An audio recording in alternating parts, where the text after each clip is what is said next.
Para ulama berbeda pendapat pada yang lebih utama daripada orang-orang yang mempunyai 3 maqam. Yang pertama, orang yang mencintai mati karena rindu bertemu Allah Ta'ala.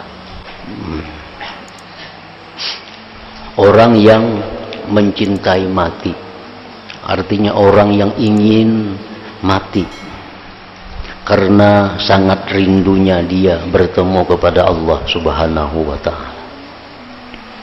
Nah, ini disebut dengan maqamus syauq, makam rindu kepada Allah. Dan ini makam banyak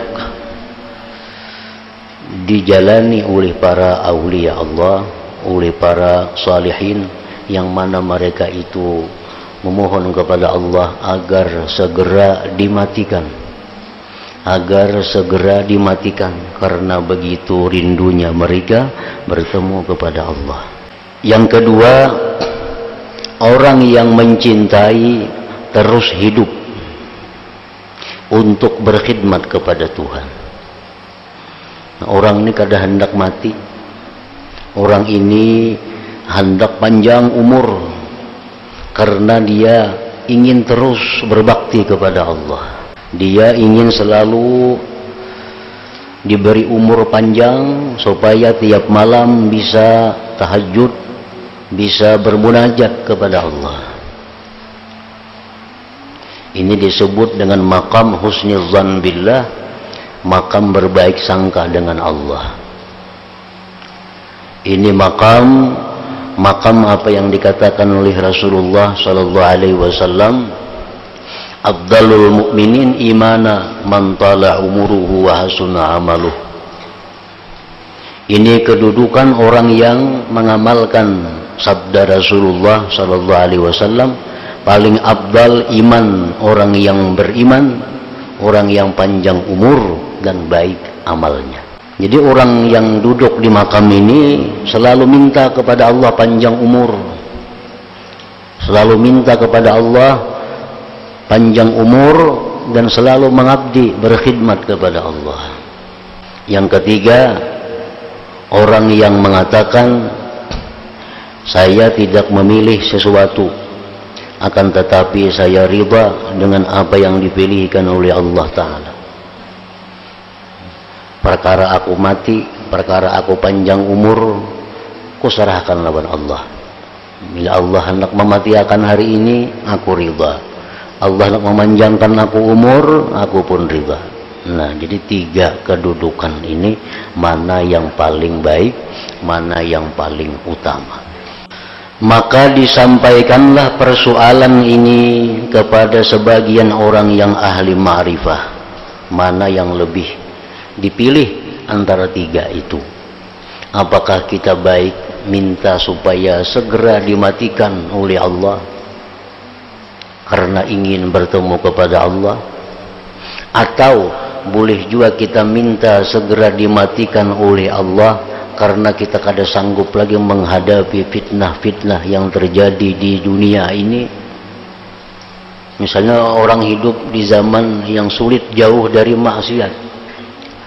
Nah, di rumah ada maksiat, di mana-mana ada maksiat, sulit menghindar dari maksiat. Lalunya minta kepada Allah, ya Allah, hamba lebih baik mati daripada demikian. Nah, apakah itu yang baik? Ataukah yang lebih baik kita minta kepada Allah panjang umur, selalu taat kepada Allah, minta panjang umur, Allahumma tawwil umuri wa ahsin amali. Nya berdoa kepada Tuhan, ya Allah, panjangkan umurku, baguskan amalku. Nah, apakah itu yang lebih baik? Ataukah yang ketiga, orang yang kada memikirkan, orang yang kada mengurusi mati hidup, yang sepenuhnya diserahkannya kepada Allah. Dia beralasan, sebagaimana aku keluar dari rahim ke dunia ini tanpa ada pilihan, itu semata-mata pilihan Allah. Kita lahir ke dunia ini adalah kita bakal hendak bulan berapa, hendak adalah kehendak Allah. Adalah kita lahir dalam dunia ini bakal hendak supaya malam lahirnya kadada. Itu semata-mata Allah yang menentukan. Nah, demikian lahir kita seperti itu, maka matinya pun aku demikian. Kapan Allah mengambil, aku ridha, aku siap. Nah, mana yang paling baik di antara tiga itu yang kita lakukan. Maka disampaikanlah persoalan ini kepada sebagian orang yang ahli ma'rifat, maka ia menjawab, orang yang ridha itulah yang lebih utama dari mereka. Orang yang ridha itulah yang lebih utama, karena dialah yang paling sedikit dari mereka dari perkara yang tidak berfaedah untuk mereka. Orang yang terserah Allah, panjang umur setuju, pendek umur setuju. Nah, orang ini orang yang tidak ada hal yang sia-sia. Kalaunya kita bakal hendak, ya Allah, aku hendak mati hari ini. Kalau takdir kita kada mati hari ini, itu perkataan-perkataan sia-sia. Kalau kita berkata, ya Allah, panjangkan umurku 10 tahun lagi, aku hendak beribadah kepada Engkau. Kalau takdir kita hari ini mati, itu perkataan sia-sia. Nah, yang tidak ada sia-sia itu ialah yang ketiga ini. Perkara hidup, perkara mati, panjang pendek umur, itu kuserahkan kepada Allah. Siap dipanjangkan umur, siap dimatikan pada hari ini. Nah, itu yang paling baik, ujar pendapat sebagian orang yang ahli ma'rifat tadi. Nah, itu yang diajarkan Nabi kepada istri beliau, Sayyidatina Aisyah radhiyallahu anha. Rasulullah sallallahu alaihi wasallam mengajarkan Aisyah doa. Doa ini menunjukkan ma'rifatnya Rasulullah sallallahu alaihi wasallam dan ma'rifatnya orang yang diberi doa, yaitu Siti Aisyah. Apa doa yang diajarkan Nabi kepada Aisyah?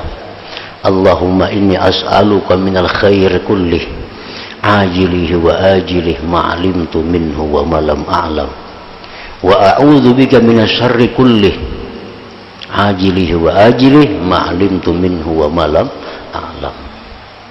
Ya Allah, aku minta kepada Engkau kebaikan seluruhnya. Artinya, ya Allah, aku minta kepada Engkau apa yang Engkau baik, apa yang Engkau anggap baik. Nah, ya Allah, aku minta kepada Engkau apa yang Engkau anggap baik bagi diriku, baik di dunia atau akhirat, baik yang aku tahu atau yang tidak tahu. Nah, ini doa benar-benar tafwid, menyerahkan perkara kepada Allah. Wa a'udzubika minasyarri kullih, dan aku berlindung dengan Engkau ya Allah dari kejahatan-kejahatan seluruhnya, dunia atau akhirat, baik yang aku tahu atau yang tidak tahu. Nah, ini doa orang yang sepenuhnya menyerahkan urusannya kepada Allah. Ini doa orang yang ridha dengan apa yang ditentukan oleh Allah Subhanahu. Tetapi ketiga macam makam tadi itu masing-masing ulama ada yang mengatakan yang abdal ini, yang abdal ini, yang abdal ini, tergantung di mana kedudukan makamnya ulama itu. Ada ulama yang hatinya sangat rindu kepada Allah, yang mana dia selalu ingin meninggalkan dunia ini. Nah, kalau kita bertakun lawan ulama itu, baiklah kalau ulunnya berdoa lawan Tuhan supaya lakas mati, ulunnya rindu benar sudah lawan Tuhan, tentu ya ulama tadi itu yang lebih baik. Karena yang kita takuni ini ulama yang makamnya makam syauq, makam rindu kepada Allah. Nah, kalau ulama yang kita takuni, yang kita tanyakan kepadanya itu ulama yang berada di makam husnuzan billah, mana yang paling baik? Tentu ulama itu akan menjawab, mintalah panjang umur, baik amal. Nah, itu. Tapi kalau kita bertanya kepada ulama-ulama yang sudah sampai di makam ridha, tentu mereka menjawab, kada perlu kita minta panjang pindik umur, yang penting serahkan kepada Allah, itu yang lebih baik. Nah, jadi tergantung di mana kedudukan seseorang itu. Nah, cuma di dalam 3 kedudukan tadi, yang rawan, arti rawan itu yang mudah syaitan mengelabui kita, itu kedudukan yang kedua tadi. Kalau kita misalnya jarang bertemu dengan orang yang minta segera mati karena rindu lawan Allah, kita jarang menemui orang macam itu. Jarang ada. Orang tiap hari berdoa, ya Allah, mati akan hamba sekarang, hamba sudah rindu kepada Engkau. Jarang ada orang berdoa kayak itu. Nah, kebanyakannya yang kita minta lawan Tuhan itu panjang umur, baik amal. Nah, di sini ada jalan syaitan masuk memperdaya kita. Seolah-olah kita ini berada di makam itu. Seolah-olah kita ini diperhiasi oleh syaitan, kita berada di makam ini. Di makam orang yang hendak panjang umur, baik amal. Padahal sebenarnya kita berada pada kedudukan orang yang takutan mati karena sedikit amal. Kita ini sebenarnya takutan lawan mati itu, dan hendak panjang lagi hidup menikmati dunia. Nah, itu kebanyakan kita kayak itu. Tapi kita diperhiasi oleh syaitan, seolah-olah kita ini berada di makam orang yang minta panjang umur, baik amal. Nah, padahal ada kayak itu kita. Buktinya apa? Tiap hari kita kadang menambah amal. Wirid kita hari ini kayak wirid semalam aja juga, bahkan kadang-kadang beruyuh pada semalam. Itu satu bukti bahwa kita kada bujur minta lawan Tuhan panjang umur, baik amal. Padahal mestinya kalau kita duduk di situ, kita tiap hari ini mesti memperbaiki kualitas amal kita. Yang hari ini sudah baik, esok supaya lebih baik lagi. Nah, kalau kita bujur duduk di makam yang kedua tadi, makam itu. Nah, orang yang duduk di makam ketiga, yang sepenuhnya menyerahkan hidup matinya kepada Allah, itu pun jarang juga. Yang umum, yang kedua tadi, rata-rata manusia minta panjang umur, baik amalnya. Nah, tapi tadi bila kita di situ, kita hati-hati, jangan sampai kita merasa di situ, padahal kedudukan kita bukan di situ. Jadi yang pertama terpuji, yang kedua terpuji, yang ketiga terpuji, yang keempat itu ada yang tidak terpuji, tercela.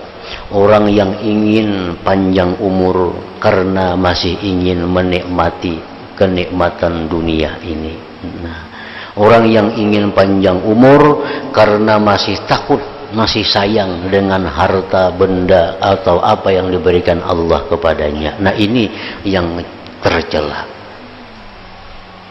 Orang yang punya harta banyak tuh, takuniha, kamu akan mati. Kadang mau matinya. Kenapa kadang mau mati? Alasannya banyak lagi dosa. Kadang itu sebujurannya alasannya. Jakayanya itu alasannya, ini itu pastinya segera memperbaiki dirinya. Tapi nang bujur alasan itunya sayang lawan harta-harta nang akan ditinggalkannya itu.